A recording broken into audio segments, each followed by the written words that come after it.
Olá pessoal, eu sou Alexandre Brandão, o Detona da TechChamp Produções e trago para vocês o Off-Road News, o seu boletim fora de estrada semanal.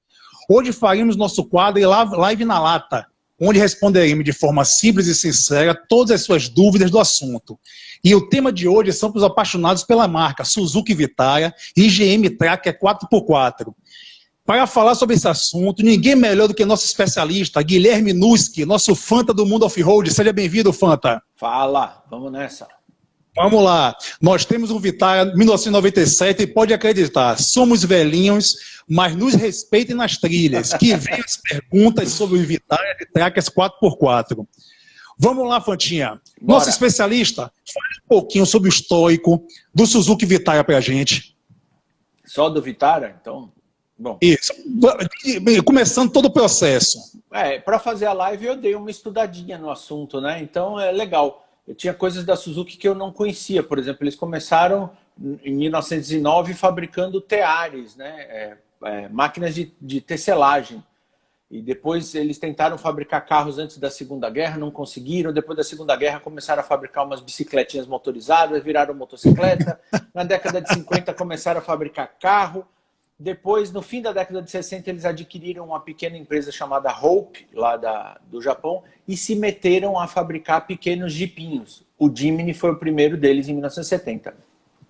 O Vitara nasceu no finzinho da década de 80 como um SUV, um mini USV da marca, feito para ficar numa situação acima do Jimny, que a gente conhecia aqui como Samurai, como um carrinho também off-road, mas com um pouco mais de sofisticação, mais luxuoso, já tinha opção de câmbio automático e tinha um pouquinho mais de recursos, vamos dizer assim, estéticos inclusive, para ficar numa categoria superior. E hoje a gente já está... Foi um carro que foi vendido e tem sido vendido no mundo inteiro.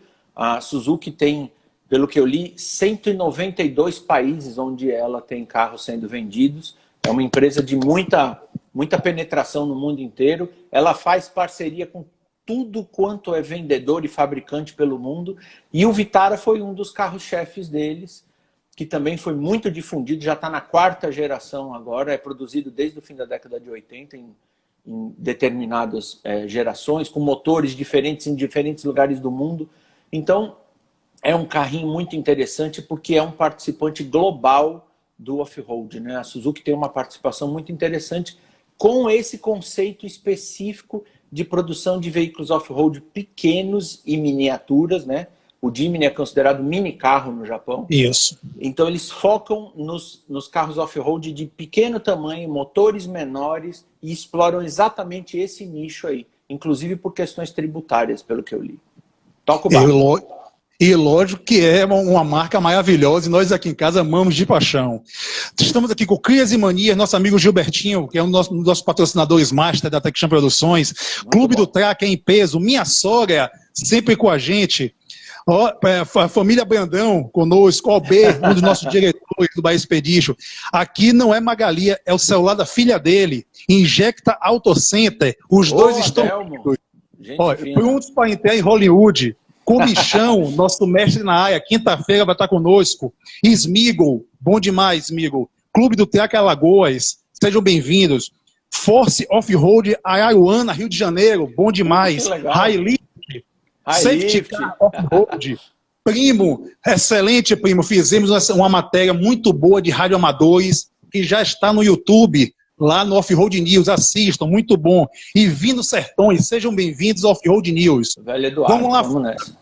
Qual a diferença de um Samurai para um Vitara da primeira geração?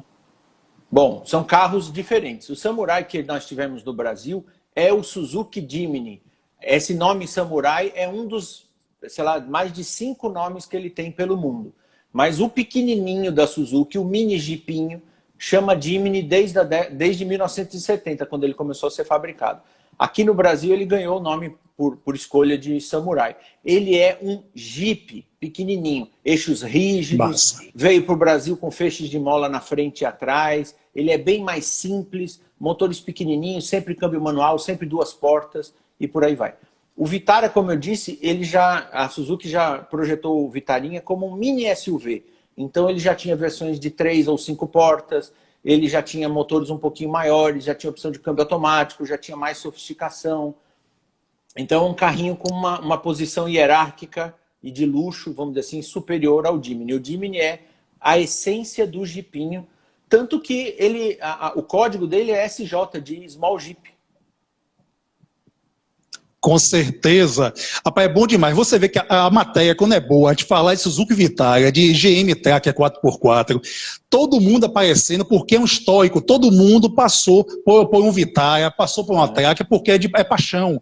Nosso Black Mood 4x4, nosso irmão, nosso Nagata, nosso Japa, só eu tive 12 Suzukis, nem gosto, né? Imagine. Chuparino, tive um Vitara Canvas muito bom, Ivan Lima conosco, Wagner Dantas, Baby Luke, Big Well e Pinóquio, bom demais. Sejam bem-vindos à live na lata do Off-Road News. Bora, perguntas! Vamos lá, as perguntas que estão chegando por cá. Pergunta de Arquimedes, do grupo do Suzuki Bahia. O meu Vitara fica falhando e engasgando quando está frio. Quando esquenta, funciona normal. O que pode estar acontecendo?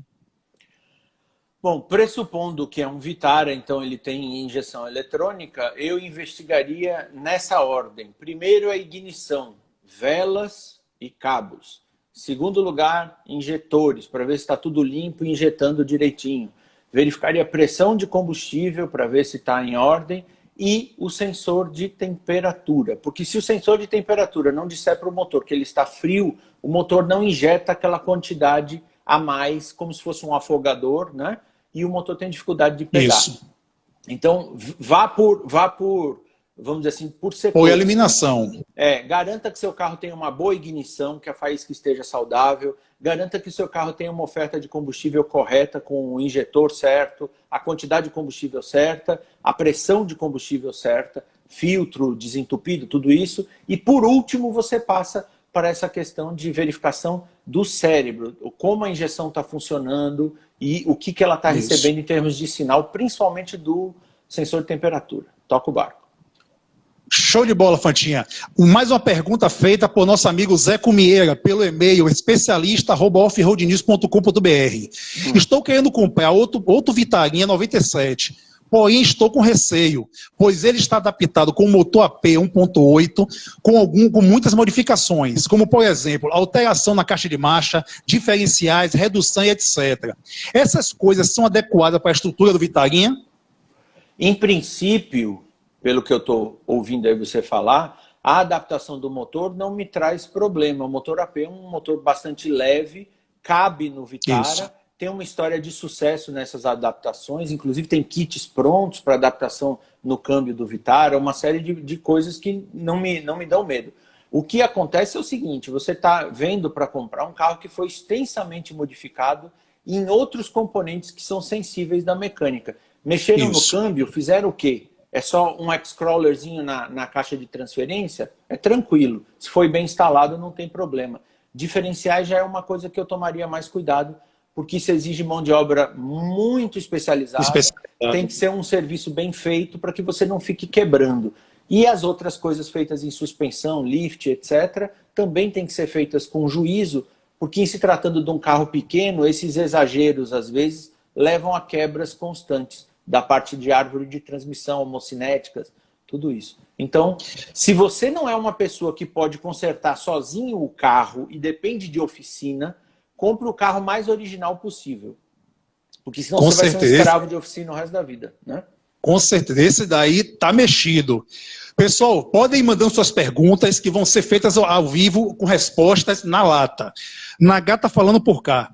Quem que teve um samurai que atolou em Jauá que 3 trollers não tiravam, tá? Imagine como é que essa criança estava atolada. Putz. Bobó na área, Cabaço, Jorginho Paredão, Comichão falando aqui. Fale do Gel Tracker, irmão Fanta. Bom, a Gel é uma das empresas que foi criada na associação da General Motors com a Suzuki para o mercado americano. E eles lançaram os Suzukis lá na década de 90 com o nome de Gel. Gel Tracker é, na verdade, o nosso Vitara de primeira geração com o nome americano. A gente também conhece aqueles Suzuki 5 portas chamados de Sidekick. Verdade. Como o que você tem, por exemplo, que é um JLX Sidekick. Nos Estados Unidos ele chamava Sidekick. Então a Gel nada mais é do que a Suzuki nos Estados Unidos, e o Gel Tracker, na verdade, é o Vitarinha para o mercado americano. Com Nada certeza. Demais. Vamos lá, Ítalo Brandão chegando por cá. Tem uma Tracker 2008 e estou restaurando ela por inteiro. Já gastei mais de 10 mil reais. Então você vê que ele está fazendo um serviço de primeira. Esse gosta. Chuparino, falando por cá. O Samurai só tem um problema. Adivinha qual é? Ele não cabe dentro. Fanta, vamos lá, por resenha geral. Que papo é esse que Samurai é o avô, o Vitar é o pai e a Tracker é a filha? Não é papo. O Jimny, que é o nosso Samurai, é um tipo de carro, e o Vitara tem 4 gerações. Aquele Vitarinha primeiro que veio para o Brasil no iníciozinho da década de 90 é a primeira geração. O Gran Vitara, que é o equivalente ao Chevrolet Tracker argentino que nós recebemos aqui, é o de segunda geração. Aquele que sem lacre tinha, por exemplo, é o Vitara de terceira geração, Gran Vitara ainda, e agora eles voltaram a chamar só de Vitara para a 4ª geração. Mas são gerações do carro diferentes do mesmo carro. Não tem só realmente o Jimny barra Samurai, que é outra coisa. Com certeza. Lembrando que o Off-Road News é uma marca registrada pela TechChamp Produções em NPI, e não deixe de se inscrever no nosso canal do Instagram, offroadnews.oficial, e no YouTube, o Off-Road News, pois aqui no estúdio nós faremos todas as gravações das lives quando passar a parte do Covid-19. Okay. Fanta, mais uma pergunta que foi feita pelo e-mail especialista @Off-Road News. Bora. Dessa vez de Marcos Pessoa. Eu tenho uma Tracker 4x4 e gostaria de usar um diâmetro maior de pneus, por exemplo, 235/70/16. Mas como adaptar para que não arraste no paralama e mantenha a estabilidade e segurança da viatura? Bom, vamos lá. Como eu disse, por conceito, Suzuki são veículos feitos e pensados para serem pequenos e leves. Então, toda vez que você tentar transformar um Suzuki num monster truck ou em alguma coisa com pneus muito grandes e muito pesados, você vai quebrar a cara. No caso do 235/70/16, ele é uma adaptação super comum em Tracker, em Gran Vitara, sem problema nenhum. Mas exige que você faça um pequeno lift. Aí cabe a você escolher se você faria um body lift, ou seja, subisse a carroceria em relação ao chassi através de calços maiores, tem suas vantagens e desvantagens, ou fazer o que a maioria faz, que é colocar, se for bem colocado e bem estudado, um lift de 2 polegadas no Tracker ou no Gran Vitara, que tem bons resultados e tem receitas muito prontas. Aquilo que você pega a mola do Opala, pega amortecedor da Suprema e, sabe, faz aquela... põe drop kit de 1 polegada no diferencial dianteiro, cuida do cardan, da angulação do cardanzinho, e depois você vai lá, baixa a barra de estabilizador um pouquinho. Essa receita é mamão com açúcar de fazer e tem bons resultados. Receita de bolo. Com certeza. Fácil e tem bons resultados. Já entra até em outra pergunta de outro traquino, que perguntou, ele tem uma traque que só efetua passeios e expedições. Ele quer manter ela mais original possível. Você indicaria um lift de 1 ou 2 polegadas? O lift de 1 polegada é um negócio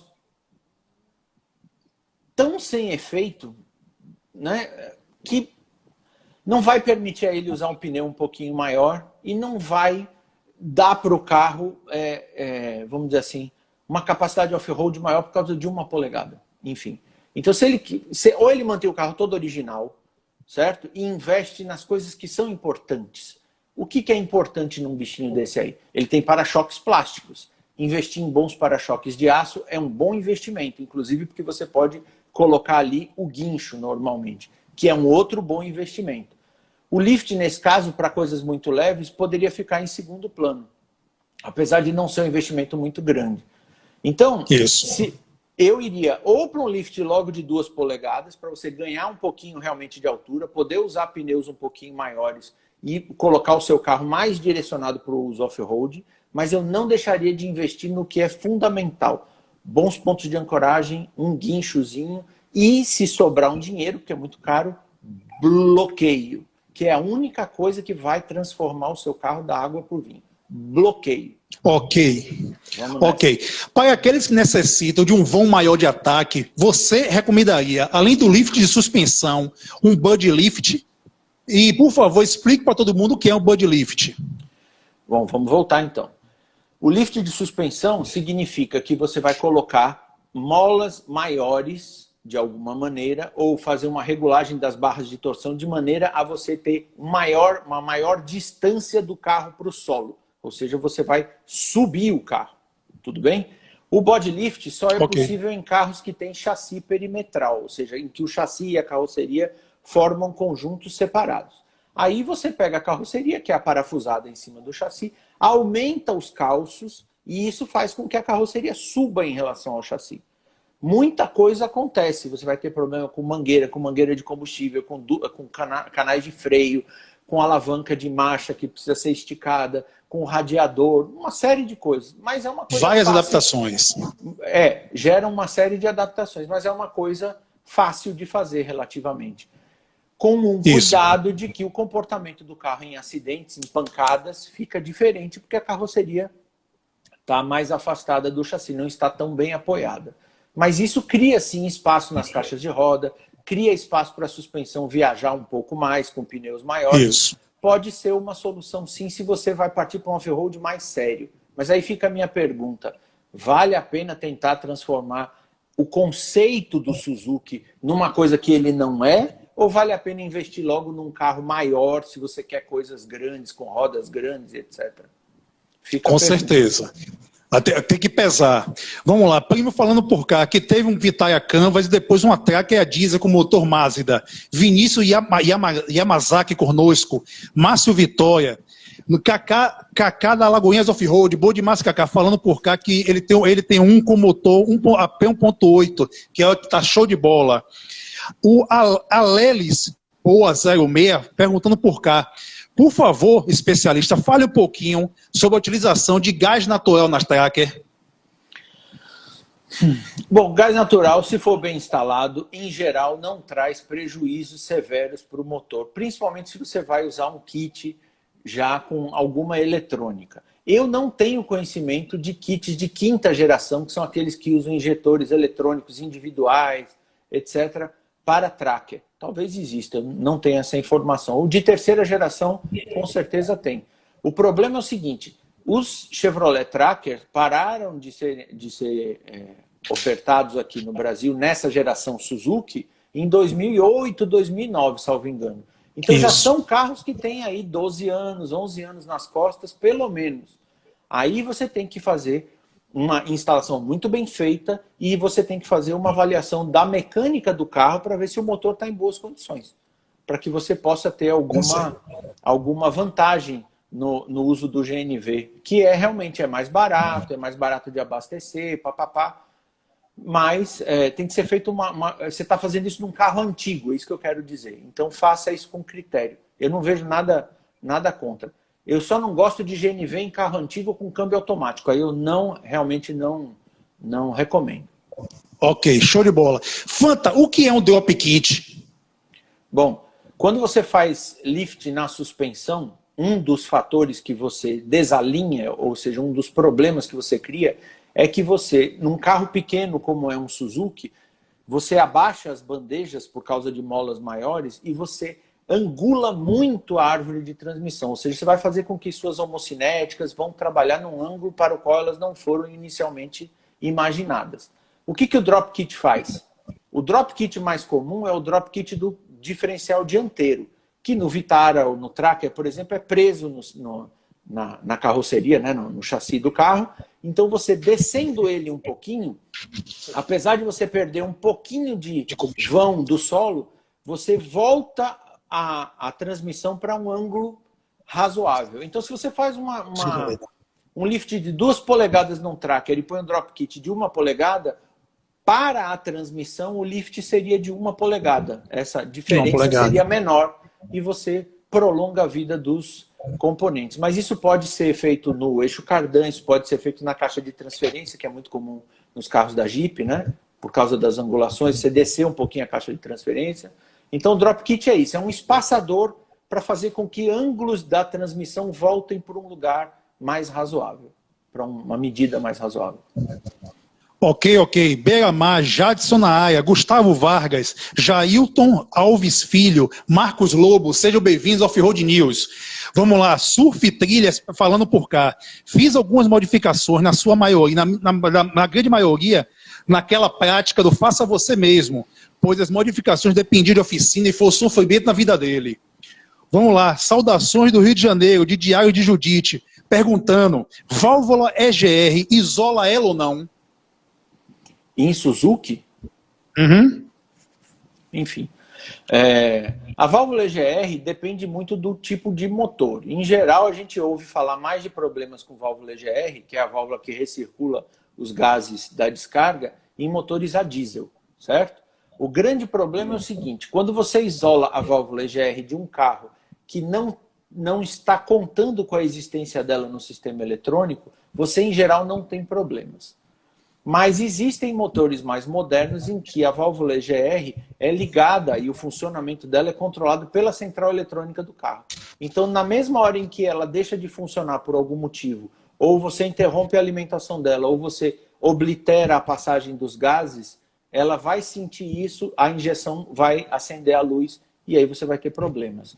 Então, vai depender muito de que carro é e se a válvula EGR tem um comando totalmente eletrônico vinculado à injeção do carro ou não. Ok. Mineiro Force Off-Road, Araruama, Rio de Janeiro, fazendo uma pergunta por cá. Fiz uma mexida no ponto de ignição da minha Tracker 2008. Adiantei o carro e ficou bem mais esperto. Acabou com aquela sensação de morgado. Isso pode trazer algum problema?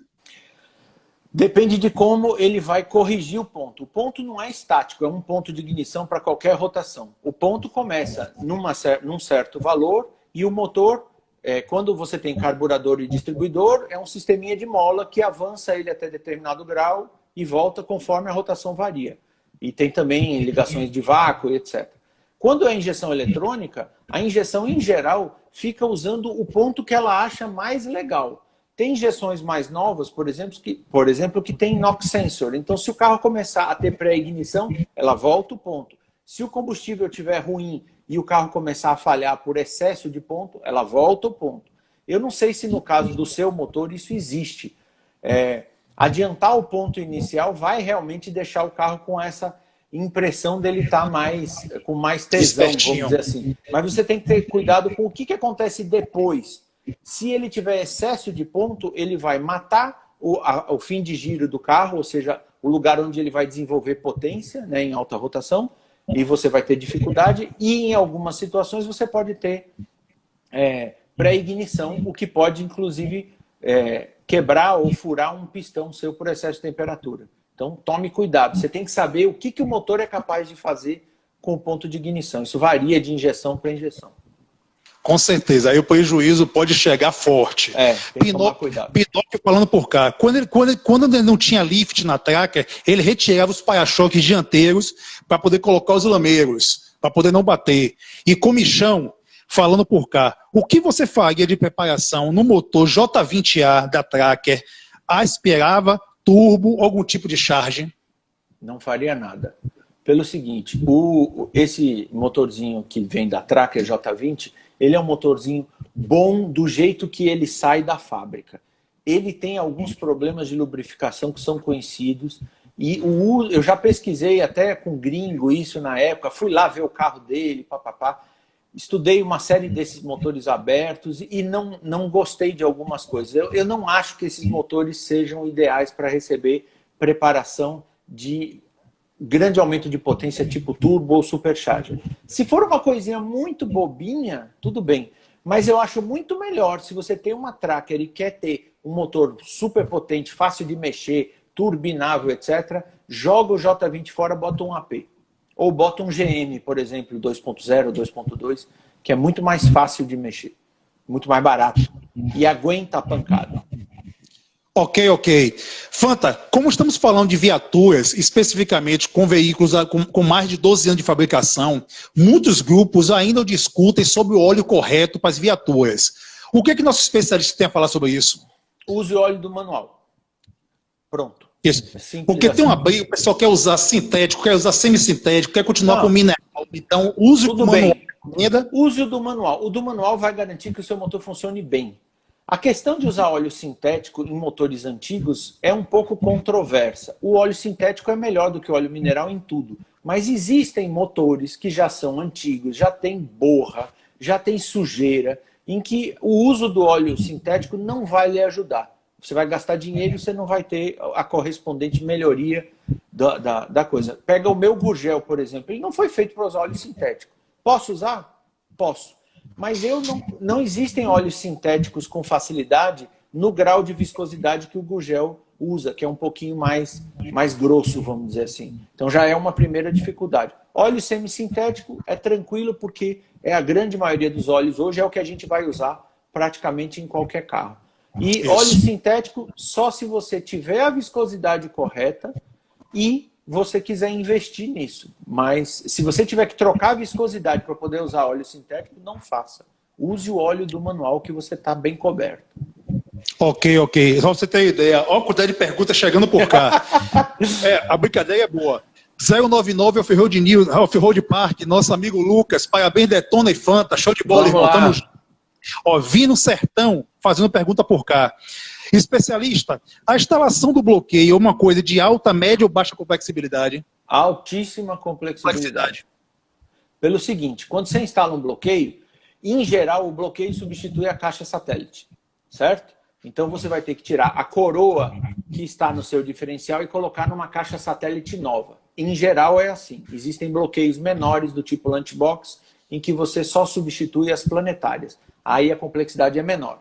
Mas, em substituindo a caixa satélite, você vai ter que saber regular o backlash, que seria uma das 3 tipos de folga que o distribuidor tem. E isso é feito com relógio comparador. É da casa dos décimos de milímetro. Então não é um negócio que você vai ver de olho, não é um negócio que você vai ver de dedo, não é um negócio que você vai fazer como um cara que eu conheço aqui que faz teste de roncadura. Teste de roncadura, não tem condição. Isso é uma coisa altamente especializada e você tem que ter acesso a material técnico que não é muito fácil de achar. E deixa eu fazer uma coisa rapidinha. Eu vi um comentário aqui dizendo que o Suzuquinho, o Tracker, tem 7 tipos de óleo no manual. É verdade. As fábricas, às vezes, como vendem carros em lugares muito distintos do mundo, que tem faixas de temperatura muito distinta, eles vão fazendo um grau de óleo para cada faixa de temperatura. E, às vezes, vários graus de óleo convivem na nossa temperatura tropical aqui, ok? Normalmente você vai ter, se eu pudesse arriscar, você teria óleo aí entre 5W alguma coisa até 15W alguma coisa e no máximo óleo 530, 1040, 1540, talvez até um 2050, porque já é mais grossinho. Mas você ficando dentro da faixa de temperatura e obedecendo o manual, você está seguro. Vamos lá. Com certeza. Pídio Queiroz, locutor esportivo, Clube do Teca da Paraíba por cá, sejam bem-vindos ao Off-Road News. Cabaço fazendo uma pergunta para você, especialista. O que fazer para deixar o motor do Samurai com seus 60 e poucos cavalos de potência um pouco mais esperto? Tirar ele e botar outro. Veja, isso que eu chamo de resposta sincera e na lata, viu? Porque veja, o motor do Samurai é um motorzinho 1.3 que é feito para um mini carro. Lembre do conceito da Suzuki. É um mini carro leve, pequenininho, com pneus pequenos. E se você tentar tirar o conceito dele, transformar ele num Jeep potente, com pneuzão, com lift gigante, você vai ter que refazer o carro. Você vai ter que ter um outro motor. Tem gente, eu já vi aí casos de sucesso que o pessoal colocou um pequeno blowerzinho, Eaton, fica legalzinho, mas você vai sair dessa faixa de 60, 70 cavalos para 100 cavalos, 110 cavalos. Você pega um AP que já tem 110 cavalos aspirado original e é fácil de adaptar, porque é um carro que tem chassi. Então eu acho que é mais jogo, se você vai precisar disso. Eu não mexeria nesse nível.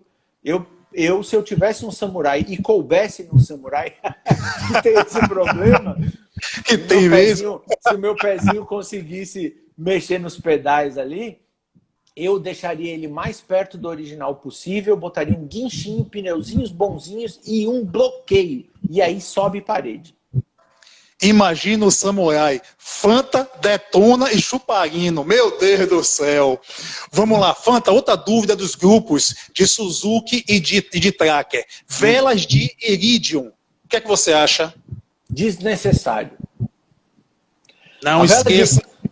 A vela de Iridium tem vários problemas. Primeiro, ela é caríssima. Segundo, ela tem um índice de falsificação absurda.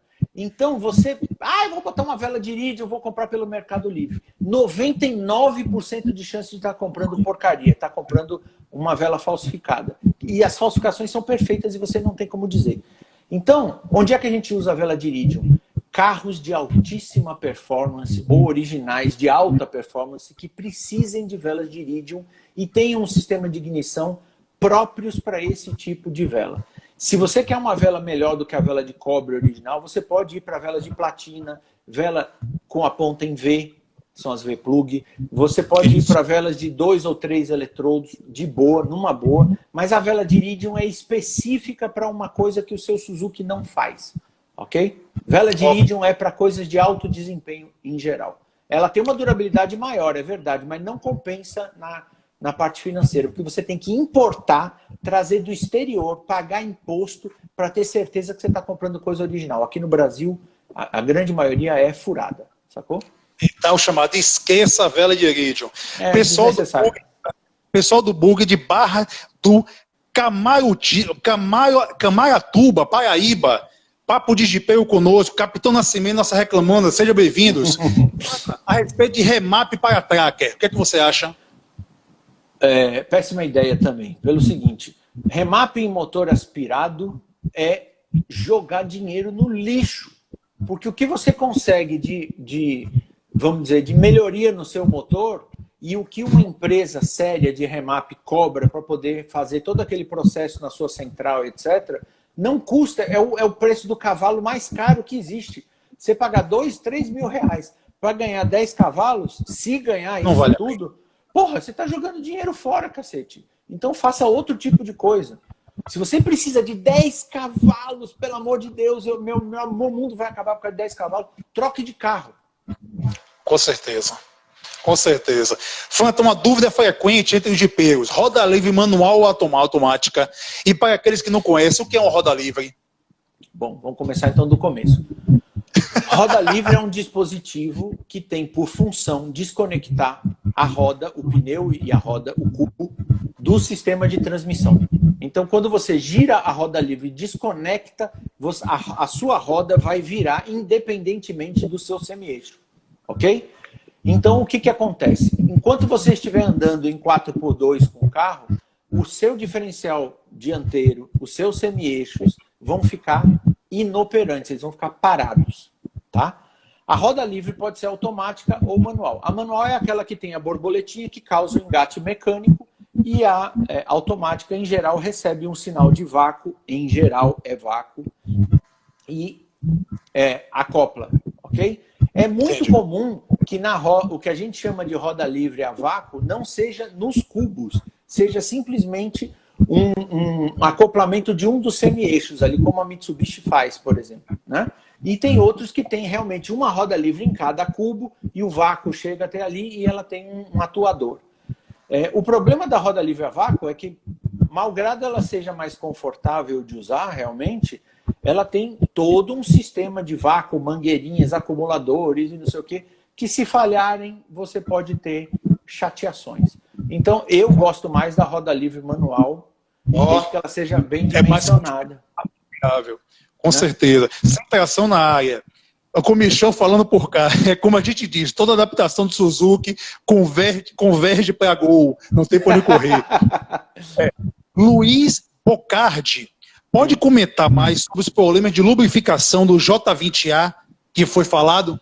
Bom, o que eu vi e não gostei é que o sistema de lubrificação do virabrequim do motor não é muito eficiente, a bomba de óleo não trabalha com uma pressão muito boa e eu sempre vi com grande ressalva essa questão de preparação do J20 por causa de problemas de você ter excessivo desgaste nas bronzinas, especialmente no terceiro cilindro, e você acabar tendo um motor batido por pouca coisa.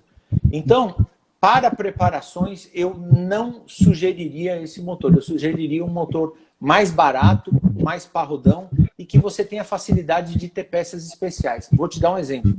Você tem à sua disposição bielas e pistões forjados, por exemplo, para motor AP ou para motor Chevrolet, hoje em dia, por preços muito fáceis, muito tranquilos. E você pode fazer um motor todo forjado, que vai aguentar muito desaforo, que é muito mais barato, muito mais simples, com menos eletrônica ou com uma eletrônica programável, no caso de uma injeção programável, ao invés de você tentar mexer num motor que foi feito para um determinado nível de potência e não é bem preparado para receber potências muito acima. Eu não recomendo. Ok, show de bola. Estamos aqui na live na lata do Off-Road News. Eduardo perguntando por cá. O motor 2.0 do Vitara, feito no Japão, é idêntico do da Tracker? Eu vi essa pergunta. E como aqui a live é na lata, eu vou responder com total sinceridade. Eu não faço a mais remota ideia. Não sei. Não sei de que geração você está falando e não sei se é o mesmo motor. Não sei. Na lata. Vamos sei, lá. Vou fazer o quê? Dantas perguntando por cá. Qual é o custo médio para fazer um swap engine na Tracker, colocando um AP 2.0? Ah, swap. Você fala de swap engine, é troca de motor. Tudo bem. O seguinte, primeiro você tem que comprar um motor AP que esteja em condição boa e que tenha documento, que você vai precisar regularizar. Hoje em dia, já foi a época em que motor AP dava em árvore e você achava motor em qualquer lugar. Isso acabou. Hoje em dia o motor AP está ficando caro. Por isso, eu não iria de AP, eu iria de motor Chevrolet.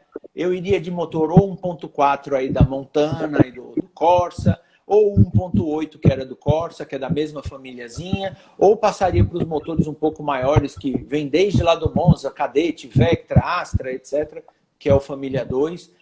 Para alguns carros da Suzuki maiores, por exemplo, uma Tracker, eu compraria o motor 2.4 Flex da S10, que eu acho espetacular. Tem curso grande, não precisa preparar, é um motor fortão, torcudão e custa porcaria. Porque muita gente pega a S10, bota o motor diesel, joga aquele motor fora, não sei o que, você encontra com mais facilidade.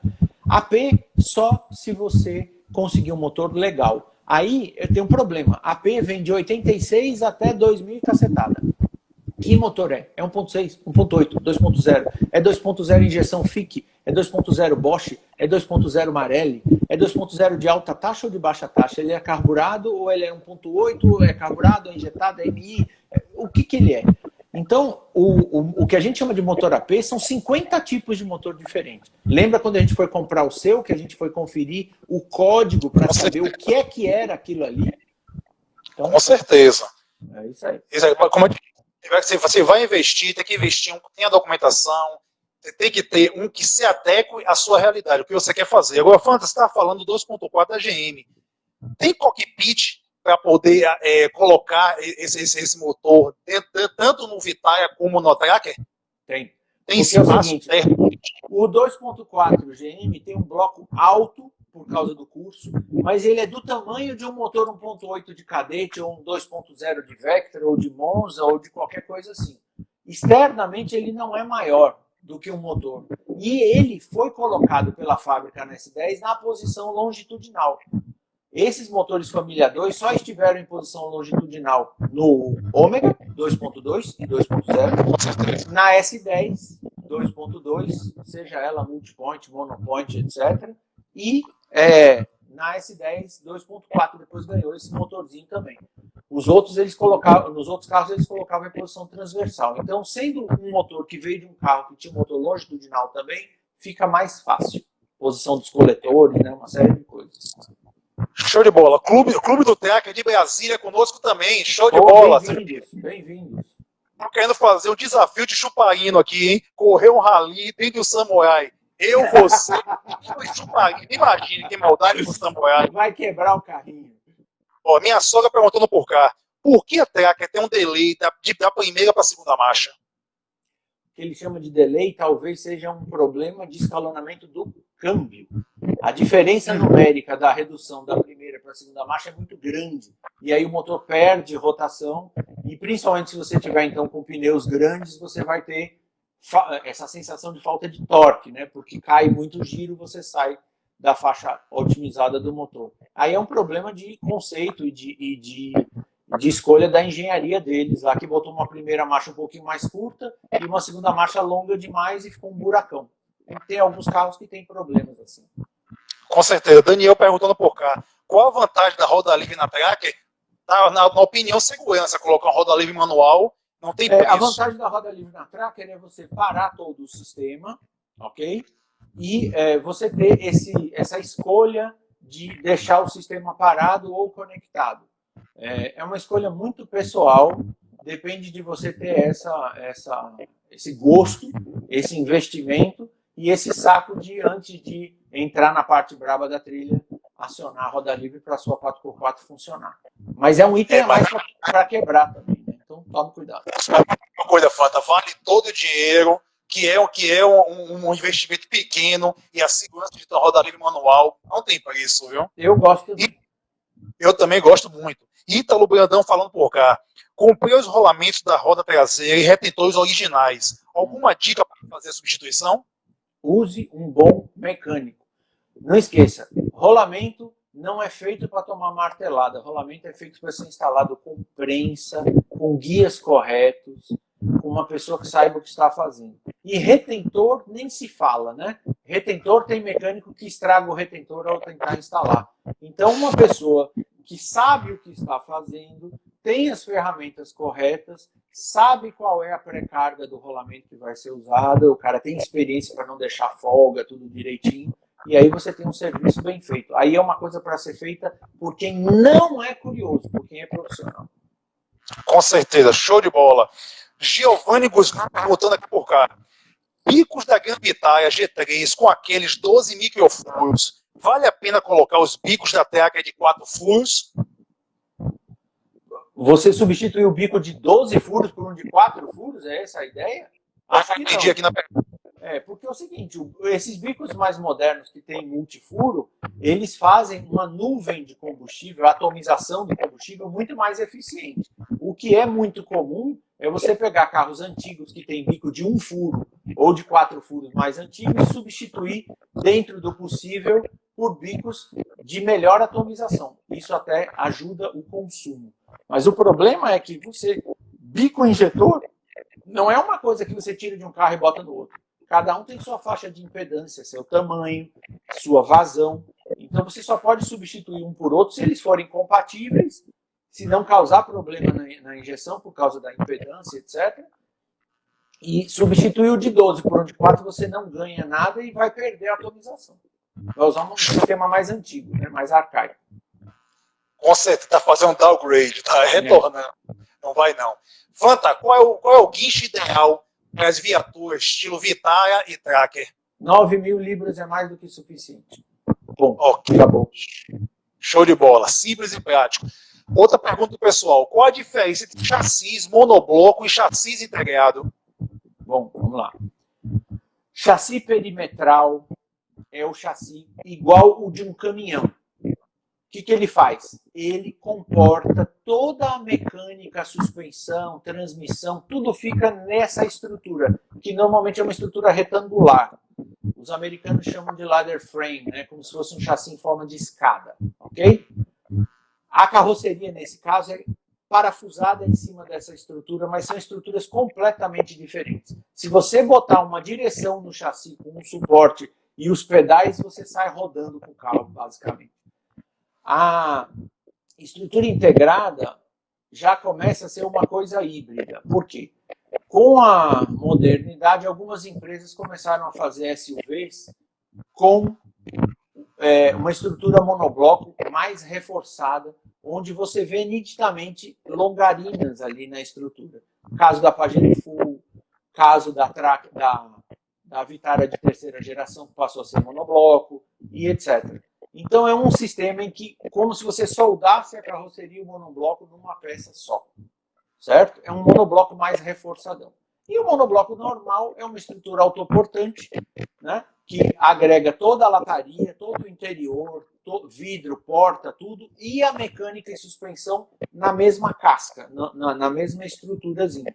Que é o caso que, por uma questão de custo, é o caso de todos os carros pequenos. Você pega um Gol, o Gol tem uma carroceriazinha monobloco, onde fica presa a suspensão, a mecânica, a refrigeração, os bancos, os vidros, as portas e tudo isso. Ele não precisa ter um chassi separado para existir. Agora, num caminhão, sim, você tem uma estrutura de chassi, e aí você pode escolher o tipo de carroceria, o tamanho de carroceria, se a carroceria é fechada, aberta, caramba. E em carros de chassi a mesma coisa. Às vezes você tem um chassi parecido que serve para caminhonete, para o SUV que é derivado dela, com poucas modificações, e por aí vai. Jeeps, em geral, tem chassi perimetral. Ok. Fanta, um recado para você aqui, ó, direcionado. Oi, é o Arthur, estou aqui assistindo a você, tio Fanta. É o tio Gui.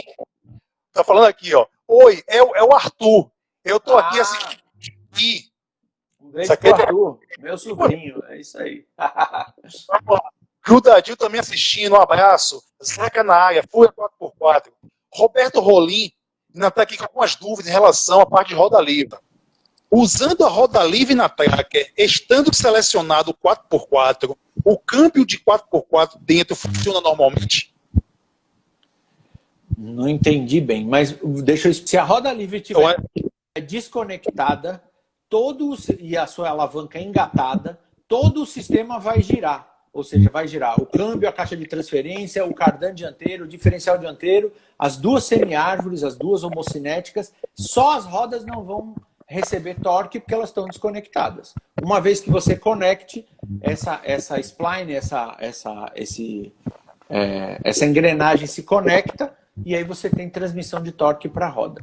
Então, o que acontece na prática? Se a sua roda livre estiver conectada e a sua tração estiver desconectada, o sistema todo vai girar e vai parar na caixa de transferência que não está engatada.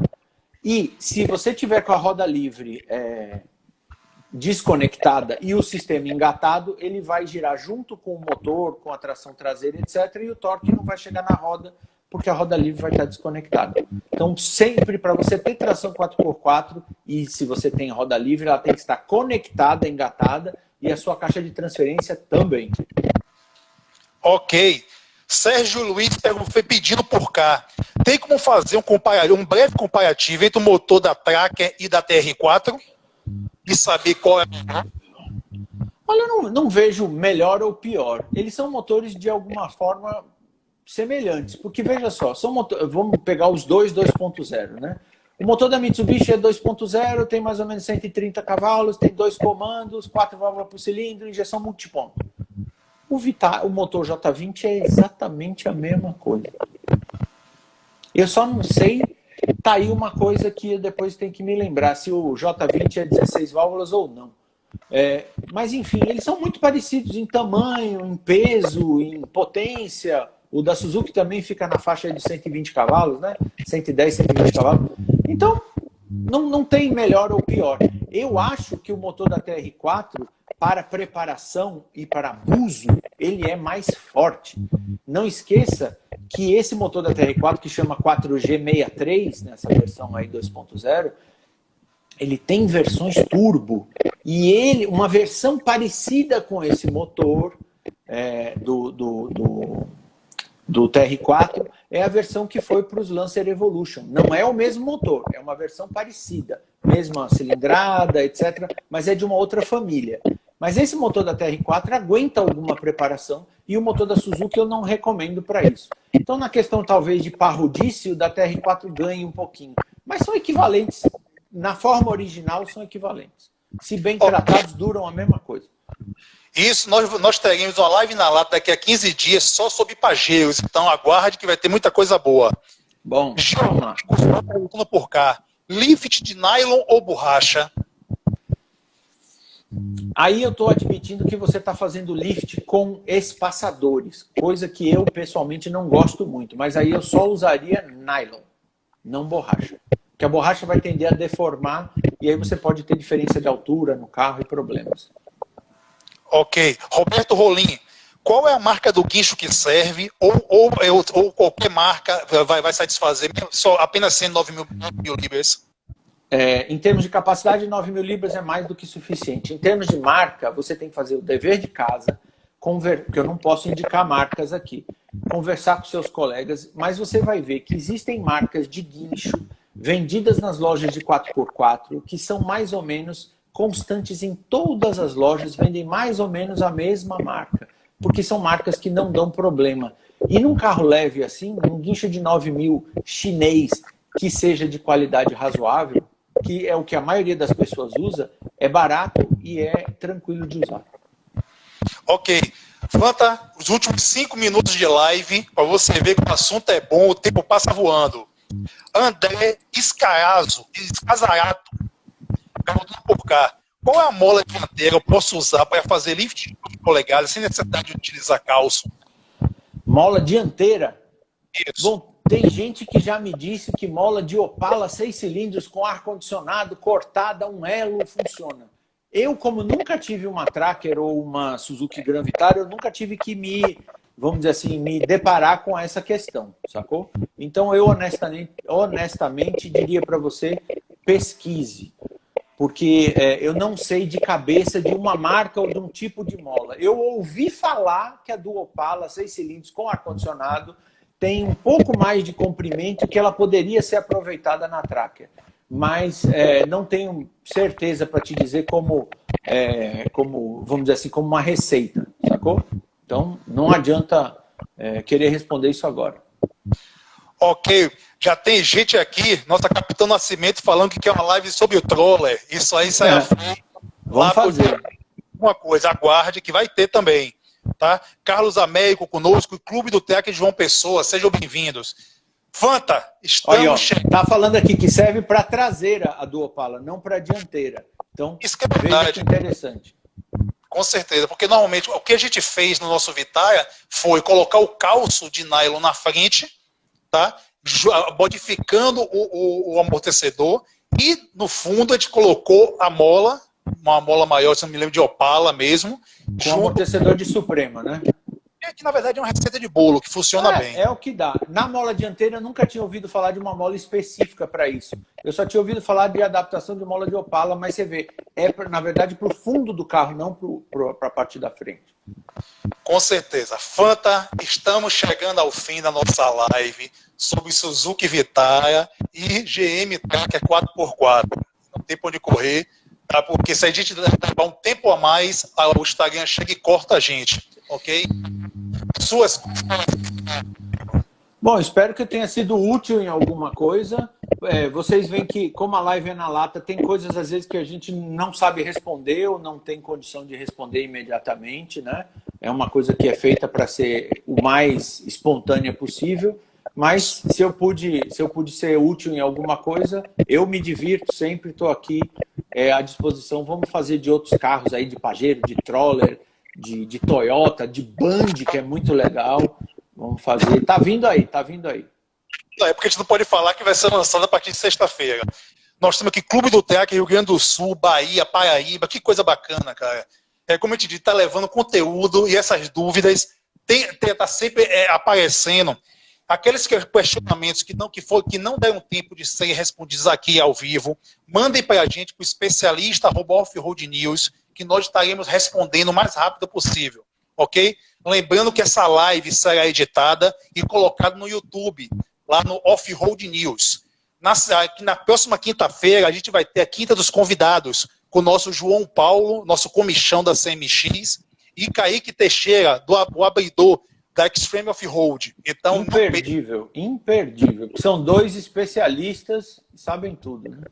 Com certeza. Então, fiquem com Deus e até a próxima. Tamo junto.